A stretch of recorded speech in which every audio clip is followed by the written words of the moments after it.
السلام علیکم ورحمت الله وبرکاتو. خدای دې وکړي چې روغ جوړ صحتمند به وئ.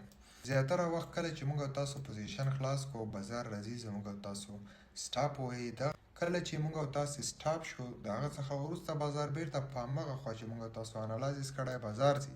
نو مشکل کوم ځای کې دی؟ ولې بازار راځي زموږ او تاسو سټاپ لاس وایي د هغه څخه وروسته بازار په همغه طرف ځي؟ آیا دا د بازار په خوښه ځي یا موږ او تاسو په غلط ځای کې سټاپ لاس لګوو؟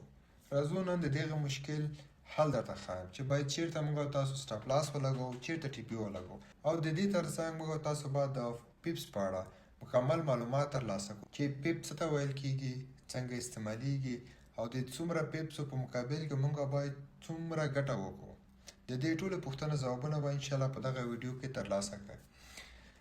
که چیرته موږ او تاسو همدغه مثال ته وګورو، ولې بازار د دې ځای څخه پاس خواته لاړ دی، دغه ځای کې موږ او تاسو سټاپ ویلی دی، بازار بیرته لاندې خواته راغلی، یا شاید بعضو دغه ځای کې انټري کړي وي، دغه ځای کې انټري کړي وي، دلته سټاپ لګولی وي، سټاپ یې ویلی وي، بیرته تللی وي.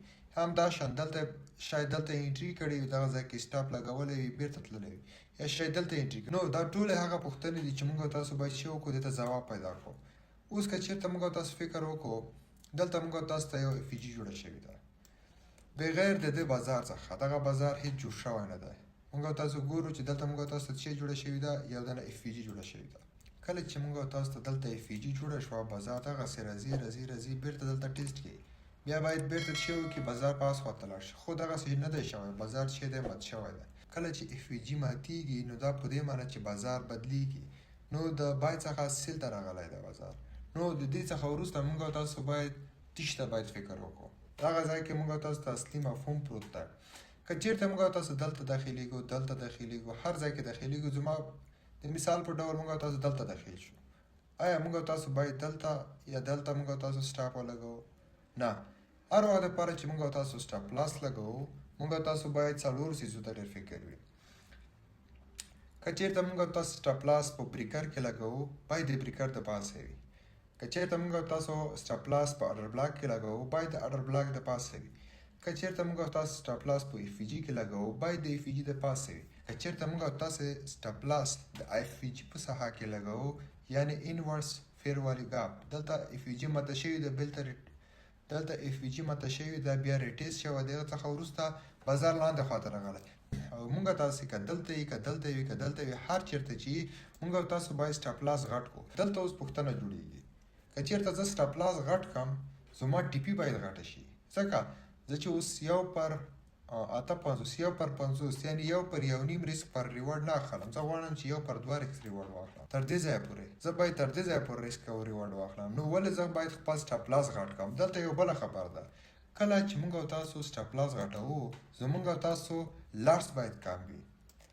مثال په توګه موږ او تاسو 0.005 لاس استعمال کړی ده، نو موږ او تاسو دا نه استعمالوو په دغه ځای کې. په دغه ځای کې موږ او تاسو استعمالوو 0.02، ځکه چې سټاپ لاس چې دی سټاپ لاس غټ شوی دی. کله چې سټاپ لاس غټېږي، موږ او تاسو ته باید دا په فکر کې وي، موږ او تاسو ته دا په ذهن کې وي، کله چې سټاپ لاس غټ شو، موږ او تاسو باید څه وکړو؟ موږ او تاسو باید لاس کم کړو.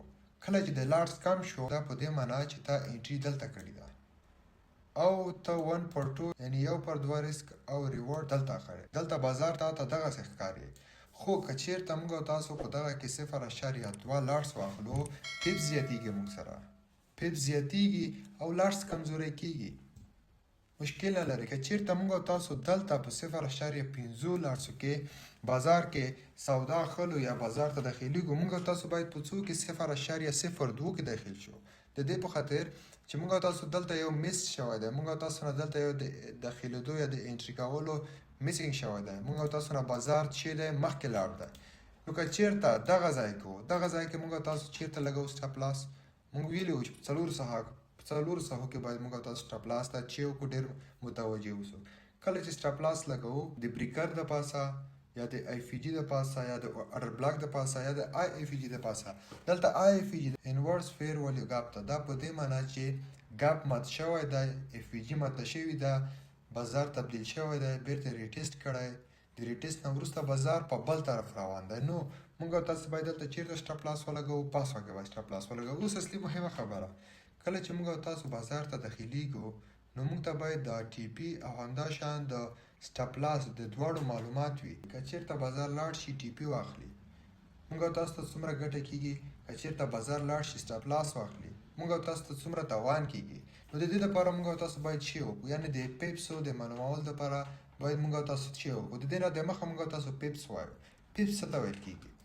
که چېرته موږ او تاسو دغه بازار 4130.971 دغه د سرو زرو قیمت دی. په دغه ځای کې چې موږ او تاسو داخل شوي یو 4130.971 دا قیمت ده. دغه یو چې دی یو 4130.971 دا یو چې د دې ته پیپس ویل کېږي. نو د پیپ اصلي معنا د 100 نمبرو نه یو نمبر ټاکل چې دی پیپس دی. لکه 4130.971 د یو چې دی دغه یو پیپس دی. که چېرته دا دوه شي، که چېرته دا درې شي، لکه 4933 شي، موږ تاسو ته دوه پیپسه پاس خواته توان راکوي. که چېرته 4130.915 شي، موږ تاسو ته 4 پیپسه توان راکوي. دې ته څه ویل کېږي؟ دې ته پیپس ویل کېږي. نو راځو دغه څخه وروسته د پیپسو اندازهګیري ته. موږ تاسو څنګه کولی شو چې معلومه کړو چې دغه ځای کې زه پوزیشن ته په 4130.971 کې داخل شوی یم یا انټري مې کړې ده. نو 4101 ته چې کله بازار راشي ماته څومره ګټه راکوي؟ $2 ګټه راکوي. او 4145 ته چې بازار لاړ شي ماته څومره ګټه راکوي. نو راځو اوس ګوګل کې ګورو. ګوګل کې سرچ کوو فورکس کلکولیټر. ګوره فورکس کلکولیټر. کله دې ته چې راشو دلته موږ تاسو ته 4 شي دي: پیپ والیوم، مارجن، لارج سایز، ګټه او تاوان یا پروفیټ اینډ لاس.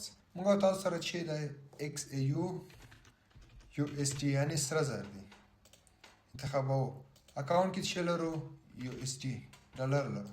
که یورو لري هر څوک یورو لري هغه مشکل نه لري. لاټ څومره دی؟ 0.01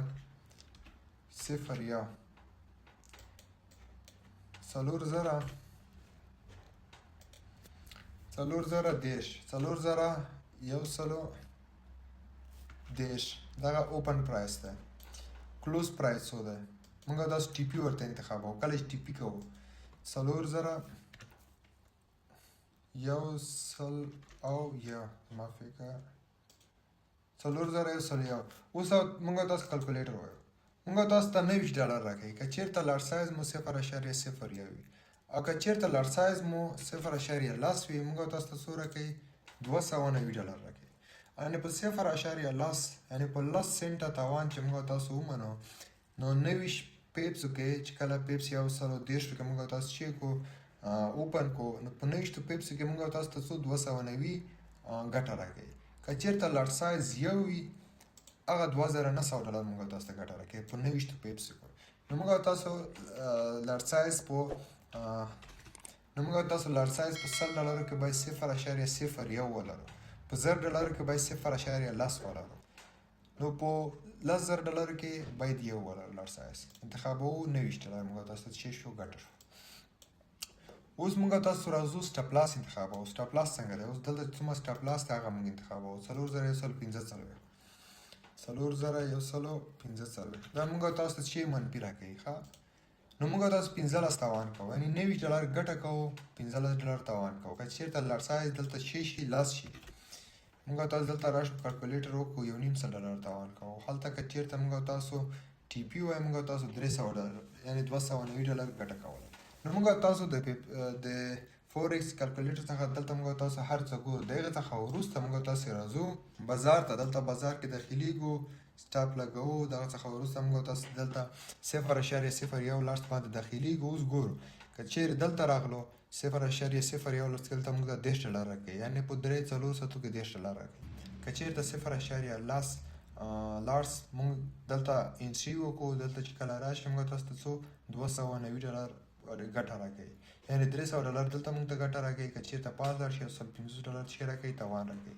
نو دغه چې پیپس او همدا شانته د سټاپ لاس استعمال. موږ تاسو باید سټاپ لاس چېرته انتخاب کړو؟ زیاتره وخت سټاپ لاس باید یا د FEG د پاسه یا د بلاک د پاسه یا د IFEG د پاسه یا د بریکر د پاسه موږ تاسو چې کوو ولګو. همدا شانته په ټرین کې هم دغسې باید وکړو. په ټرین کې کله چې موږ تاسو ته دلته FEG جوړیږي دلته اف جی جوړیږي. موږ تاسو که چیرته دغه ځای کې لانګ پوزیشن اخلو، دلته لانګ پوزیشن اخلو، موږ تاسو باید هر وخت لپاره سټاپ لاس چیرته ولګو؟ دغه ځای کې ولګو، یا د اف جی د پاسه یا د اف جی د لاندې یا د اف جی نه د کینډل نه لاندې ولګو. نو زیاتره وخت د اف جی نه لاندې ولګئ، دغه بهتره ده. اف جی نه لاندې ولګوه، یو پر دوه کا بازار چې دی تا ته خپله ګټه درکوي. په هر ځای کې چې همدغسې چې وکړه بازار ورسره زیاتره وخت کې سټاپ کېږي، دا خو بازار ده حتما سټاپ کېږي. 80% چانس لري چې سټاپ نشي. اوس لکه دلته چې ګورو، دلته په دغه ځای کې چېرته اف جي وي، بازار سټاپ شوی دی، تا چې کړی سټاپ لاس شوی. نو زموږ درس تر دې ځایه پورې و. خدای دې وکړي چې تاسو چې ورنه زده کړي وي. که بیا چېرته پوښتنه سوال شي، موږ نه کولی شي چې په ګروپ کې یا همدلته پوښتنه راته پرېږدئ. خدای مو سپارلی، ښه وخت ولرئ، ښې شېبې.